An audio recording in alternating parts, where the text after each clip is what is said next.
What if I told you that the single most controllable risk factor for stroke, heart attack, and early death isn't your cholesterol, isn't your weight, and isn't your genetics? It's a number you can measure in 60 seconds, at home, for free. That number is your blood pressure. And after more than a decade in emergency medicine, I'm here to tell you, most people over 60 are getting it dangerously wrong, without ever knowing it. I'm Dr. Alex Thompson. I've stood at the bedside of more stroke patients than I care to count. I've delivered the news that a person's life has permanently changed: their speech, their movement, their independence gone in a moment. And in nearly every one of those cases, the warning signs had been accumulating silently for years. Not in the form of symptoms, in the form of a blood pressure reading that was just a little too high, for just a little too long. Here's what most people fundamentally misunderstand. Dangerous blood pressure doesn't announce itself.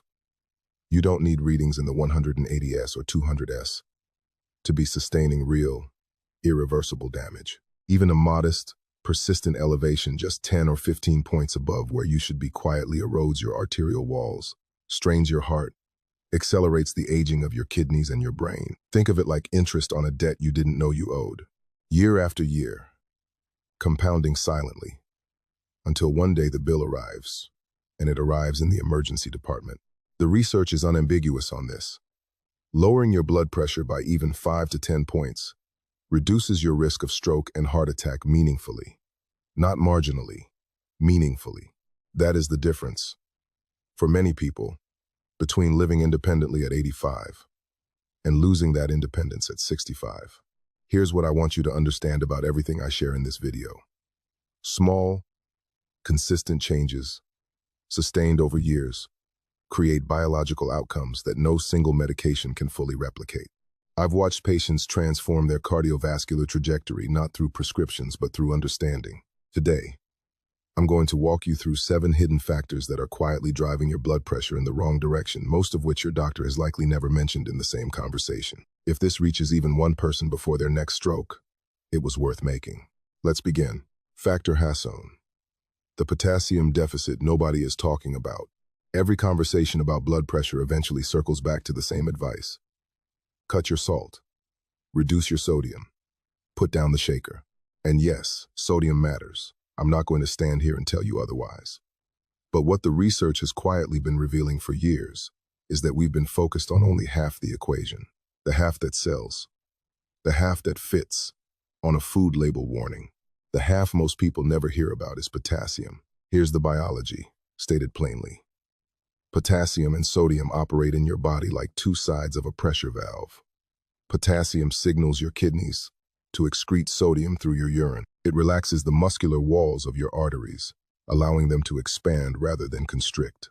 It is, in the most literal physiological sense, nature's built-in counterweight to the blood pressure-raising effects of salt. When potassium is adequate, your body can manage a reasonable sodium load. When potassium is depleted, which, in people over 60 eating a modern American diet, it very often is sodium wins unopposed, and your blood pressure climbs. In my years in the emergency department, we draw electrolyte panels on virtually every patient who comes through. What strikes me, consistently, is how many people walk around with potassium levels that are subtly, chronically low. Not low enough to require an IV drip, low enough to quietly undermine their cardiovascular system every single day. This is not a rare clinical finding. It is extraordinarily common, and most people have no idea. When researchers examined why the DASH diet, one of the most rigorously studied dietary patterns for blood pressure management in existence, produces such consistent results, the dominant factor wasn't simply sodium restriction. It was potassium abundance. The two work together. Cutting salt while eating a heavily processed diet is like bailing water from a sinking boat without plugging the hole. You're working, but you're only solving part of the problem. The solution is less complicated than the science might suggest. Shift your plate toward whole foods that are naturally potassium-dense. Dark leafy greens like spinach and kale, avocado, sweet potatoes, black beans, lentils, bananas, and wild-caught salmon. These aren't exotic ingredients. You'll find every one of them at any decent grocery store, at prices that don't require a second mortgage. Here's a practical starting point for tomorrow morning. Sauté a generous handful of spinach and sliced mushrooms in olive oil. Fold in a spoonful of plain Greek yogurt. a crack of black pepper, and serve it over whole grain toast. It takes 8 minutes. It delivers a meaningful potassium load before 9 a.m. And it begins shifting that sodium-potassium balance in your favor quietly, consistently, exactly the way cardiovascular protection is built. Not in dramatic gestures. In mornings like that one, repeated. Factor #2. The cortisol problem. Your doctor isn't measuring. Everyone knows stress is bad for you. That's not a revelation. What most people don't understand, and what changes everything once you do, is the precise biological mechanism by which chronic stress dismantles your cardiovascular system from the inside out. This isn't about feeling anxious or overwhelmed. This is about chemistry. Measurable, damaging, arterial chemistry. It begins with cortisol. Cortisol is your primary stress hormone. And in short bursts, it's protective. It's designed to mobilize your body for threat, and then stand down. The problem arises when the threat never resolves, when the stress is financial, relational, professional, or simply the accumulated weight of decades of responsibility. Under those conditions, cortisol stops being a firefighter and becomes the fire itself. Here's what chronic cortisol elevation actually does inside your body. First, it rewires your blood vessels to become hypersensitive to adrenaline. That means the same surge of adrenaline that would normally produce a brief, minor spike in blood pressure instead produces a larger spike that lasts significantly longer. Your pressure stays elevated long after the moment of stress has passed. Second, cortisol directs your body to deposit fat specifically around your internal organs. Visceral fat, which disrupts insulin signaling and keeps blood pressure elevated through an entirely separate biological pathway. Two mechanisms, one hormone, both working against your heart simultaneously. The Interheart Study, one of the largest investigations into heart attack causation ever conducted, identified psychological stress as one of only 9 risk factors accounting for over 90% of heart attacks globally. 9 factors. And chronic stress stood alongside smoking and diabetes. Not as a footnote, as a primary driver. Yet it remains almost entirely undertreated, partly because stress carries no visible symptoms until the damage is already done, and partly because people over 60 were raised in a culture that equated endurance with virtue. You pushed through. You didn't complain. And your arteries registered every year of it. The intervention is not simply being told to relax. It is structural. Build deliberate recovery into everyday, consistent sleep, intentional movement, and even 5 minutes of slow, controlled breathing, which has demonstrated measurable cortisol reduction in clinical studies. Start with a 20-minute walk outdoors each morning. Not as exercise, as medicine. The evidence behind it is more robust than most people realize. Factor #3. What happens to your blood pressure while you sleep? When most people think about sleep and blood pressure, they make a reasonable but incomplete connection. They assume poor sleep means more stress. More stress means higher pressure, and leave it at that. That's partly true. But the more important mechanism is one that almost nobody outside of cardiology circles ever discusses, and for people over 60, it may be the most consequential factor on this entire list. In a healthy cardiovascular system, blood pressure doesn't hold steady through the night. It drops significantly. During deep, restorative sleep, your body shifts into a genuine recovery state. Your heart rate slows, your nervous system quiets, and your blood pressure falls by roughly 10 to 20% below its daytime level. That nightly descent is not incidental. It is physiologically critical. It is the window during which your arterial walls recover, your heart rests, and accumulated cardiovascular stress begins to repair itself. Now consider what happens when that drop doesn't occur. Researchers have identified a specific population they call non-dippers, individuals whose blood pressure fails to fall adequately during sleep. The data on this group is striking. Non-dippers carry significantly elevated rates of heart attack, stroke, and chronic kidney disease compared to people whose pressure cycles normally. And this holds true independent of what their daytime readings look like. Read that again. You could present a perfectly normal blood pressure at your doctor's office and still be running dangerously high every single night, sustaining damage that a routine appointment would never detect. Poor sleep quality is now independently associated with hypertension, even after accounting for diet, exercise, body weight, and stress levels. 7 to 9 hours of genuinely restorative sleep is not a luxury for your cardiovascular system. It is a clinical requirement. There is one additional factor worth raising directly, particularly for this age group. Loud, chronic snoring accompanied by gasping or abrupt awakenings is not simply disruptive. It may be a symptom of obstructive sleep apnea, one of the most systematically underdiagnosed drivers of treatment-resistant high blood pressure in adults over 60. Sleep apnea causes repeated, brief drops in oxygen throughout the night, triggering a stress response that keeps blood pressure persistently elevated. If this sounds familiar for yourself or someone in your household, please bring it to your physician's attention. Modern sleep studies are far less invasive than they once were, and a diagnosis can be genuinely transformative for blood pressure control. If your sleep is currently disrupted by circumstances outside your control, chronic pain, caregiving demands, anxiety, don't allow this section to become another source of stress. Focus on the variables within your reach today. Your evening meal timing, your alcohol intake, your bedroom light exposure, your movement during the day. Sleep is where cardiovascular repair happens. Protect it accordingly. Factor #4.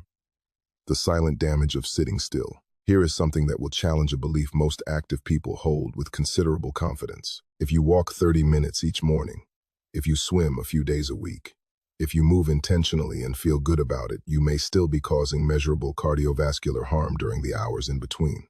Not because your exercise doesn't matter, it absolutely does, but because what happens during the other 14 waking hours of your day matters too, in ways that science is only now beginning to fully articulate.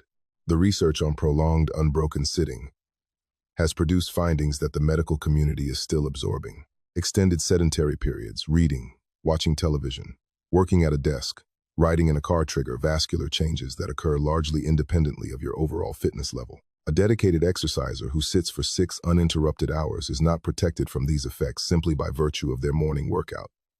The damage accumulates on its own schedule. Here's the mechanism, and it's worth understanding clearly. As blood moves through your arteries, it exerts a gentle lateral pressure against the vessel walls. This force, called shear stress, functions as a continuous biological signal, prompting the inner lining of your arteries to produce nitric oxide, a molecule that keeps your vessel walls relaxed, supple, and responsive. When you remain completely still for extended periods, blood flow decelerates, shear stress diminishes, and nitric oxide production drops accordingly. Your arteries, deprived of that signal, begin to stiffen. Blood pressure rises as a direct consequence. For people over 60, this matters enormously. Arterial flexibility is already declining with age. Prolonged sitting accelerates that process in a way that no single exercise session fully reverses. The intervention, however, is disarmingly simple. Breaking up sedentary time every 30 minutes, not with a workout, not with anything strenuous, is sufficient to restore meaningful nitric oxide signaling. 2 minutes of standing and walking around your home restarts the mechanism.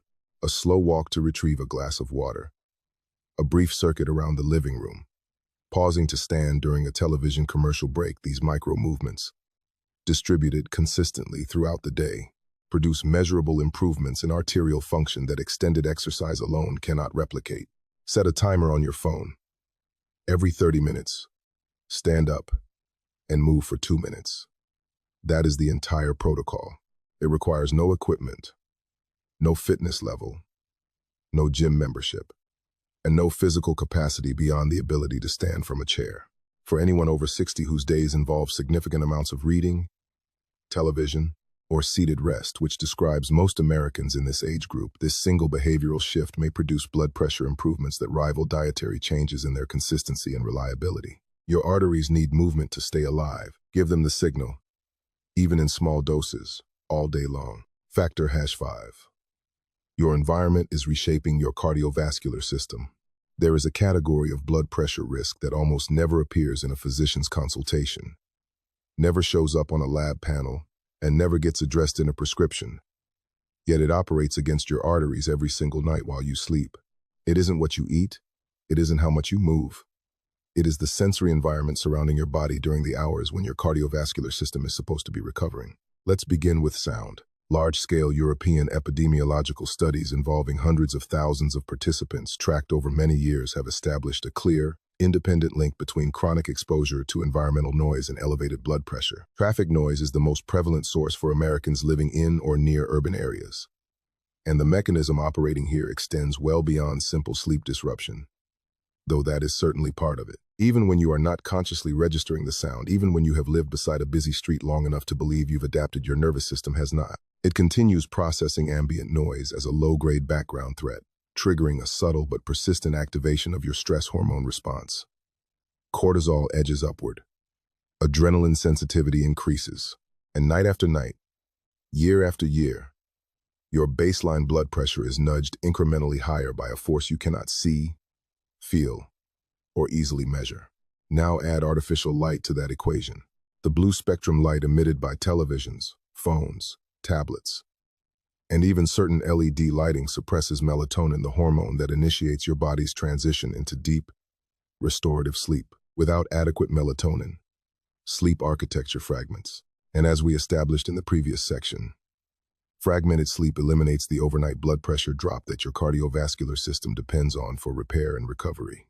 For people over 60 living in any moderately populated American city, these two stressors, chronic noise and artificial nighttime light, are almost certainly operating simultaneously every single night.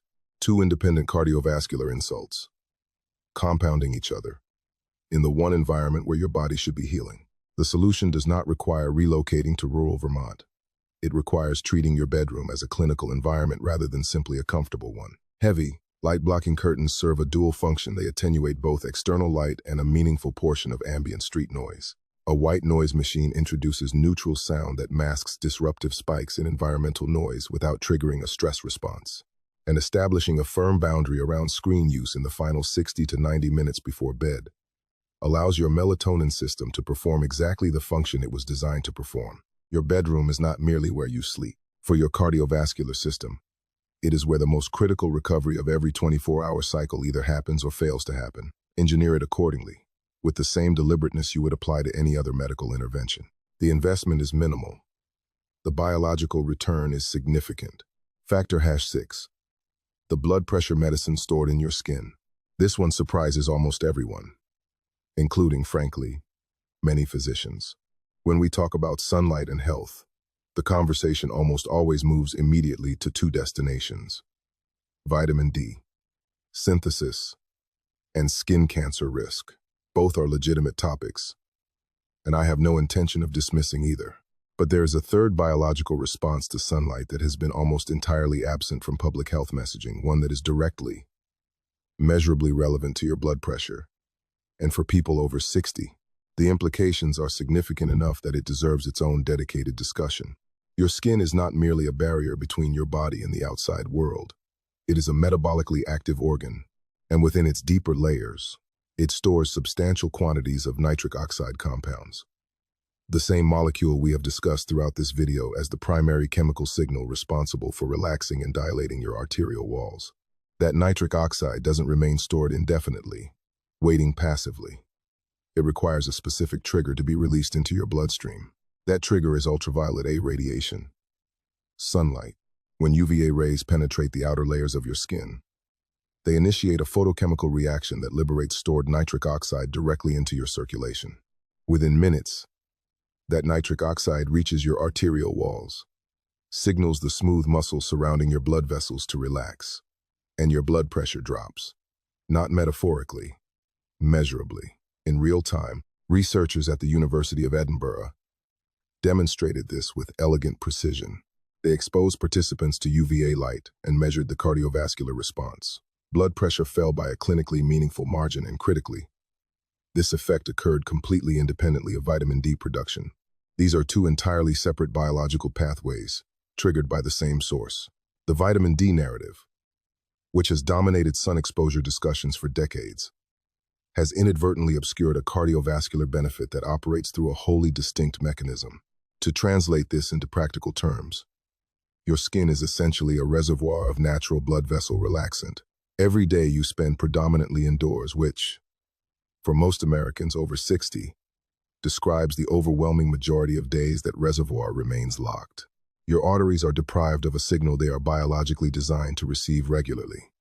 And over months and years, that deprivation contributes to a cardiovascular environment that is measurably less resilient.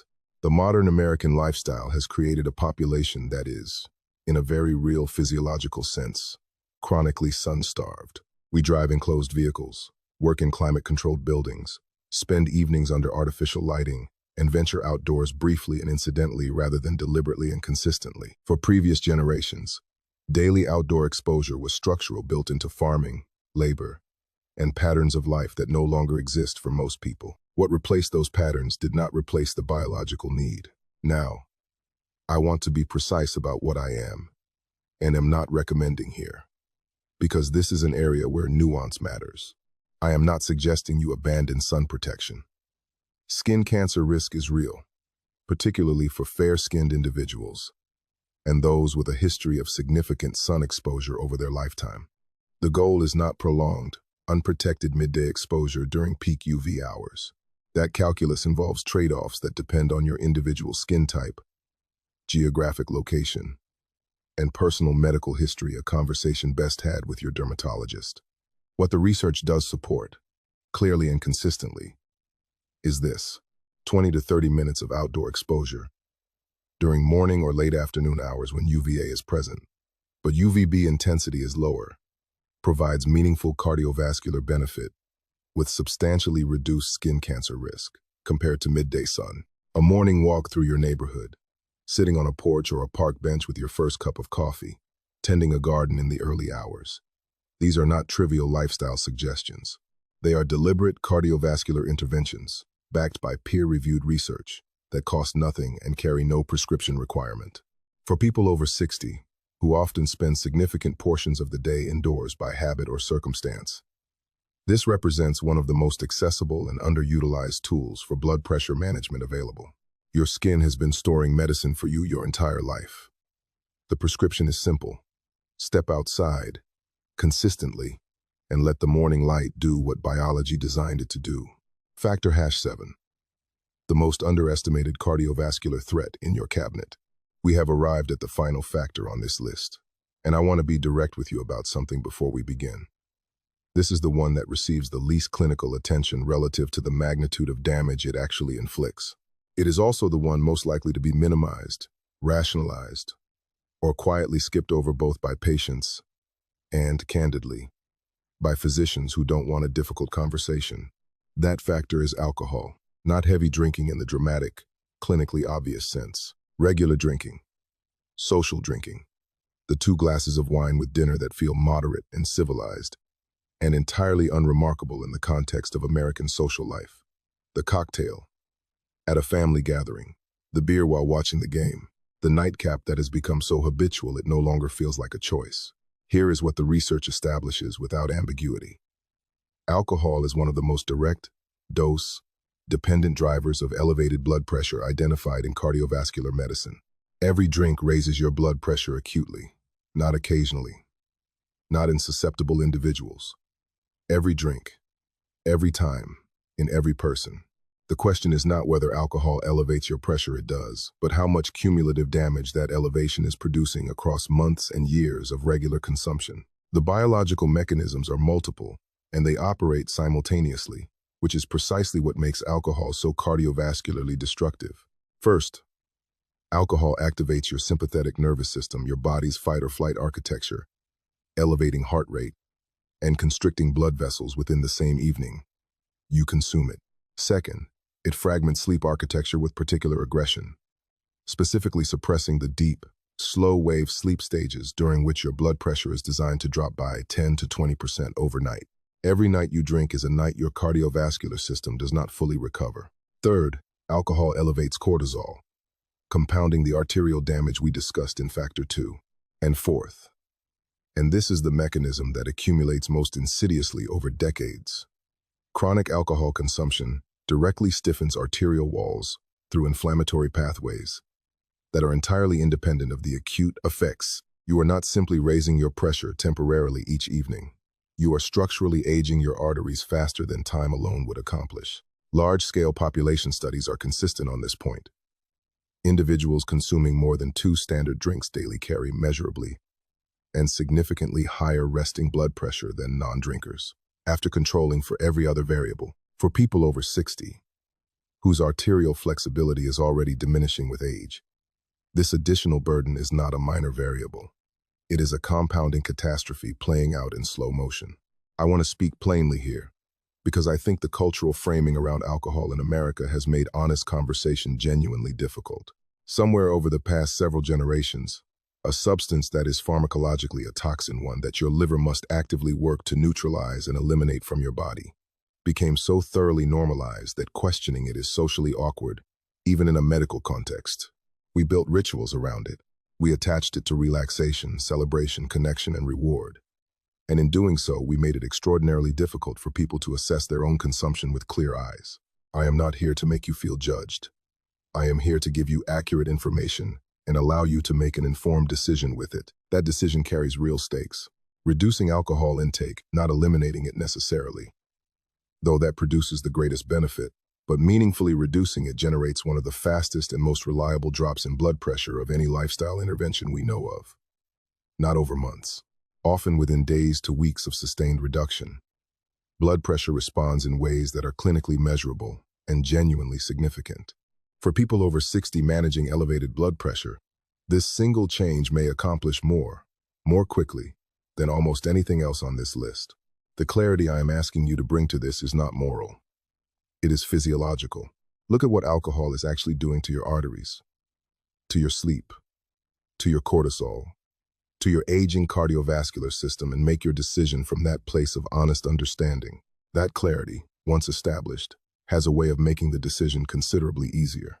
7 factors. And if there is a single insight that connects all of them, it is this. Blood pressure is not a salt problem with 6 unrelated complications.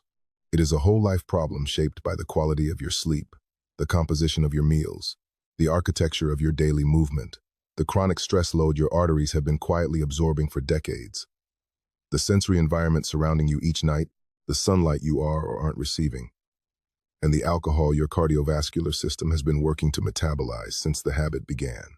Most people over 60 arrive at a hypertension diagnosis having addressed, at most, 1 or 2 of these variables. They reduce sodium. Perhaps they start a walking routine, and then they wonder why the number on the cuff refuses to move meaningfully or why it keeps climbing despite their efforts. The answer, almost invariably, is that the remaining factors continue operating undisturbed, neutralizing whatever progress the others produce. Blood pressure management is not a single intervention. It is a system, and systems respond to comprehensive attention, not isolated fixes. What I want you to take from this video is not a checklist that overwhelms you into paralysis. It is a framework, a way of looking at your daily life and recognizing that every one of these factors is, to a meaningful degree, within your influence. You cannot control your age. You cannot erase your family history. You cannot reverse the arterial changes that have already accumulated over 60 or 70 years of living. But you can control what happens from this point forward. And that is not a small thing. That is, in fact, everything. The research on blood pressure is unambiguous on one principle above all others. Small changes, applied consistently across multiple domains, simultaneously, produce compounding cardiovascular benefits that dwarf what any single intervention achieves alone. 5 points of reduction from improved sleep, 4 points from potassium-rich nutrition, 3 points from breaking up prolonged sitting, 2 points from 20 minutes of morning sunlight. These numbers are not additive in a simple mathematical sense, they are synergistic. They reinforce each other at the biological level in ways that accumulate quietly over months and years into outcomes that are genuinely life-extending. You will not feel this working. That is both the challenge and the reality of cardiovascular health. The damage from elevated blood pressure is silent, and so is the repair. But it is happening. Measurably, physiologically, irrevocably, in whichever direction your daily choices are directing it. After more than a decade in emergency medicine, watching patients face the consequences of decades of accumulated vascular damage, I can tell you with complete conviction, the people who understand this early enough to act on it live demonstrably better, longer, and more independently than those who don't. You now understand it. What you do with that understanding is entirely yours to decide.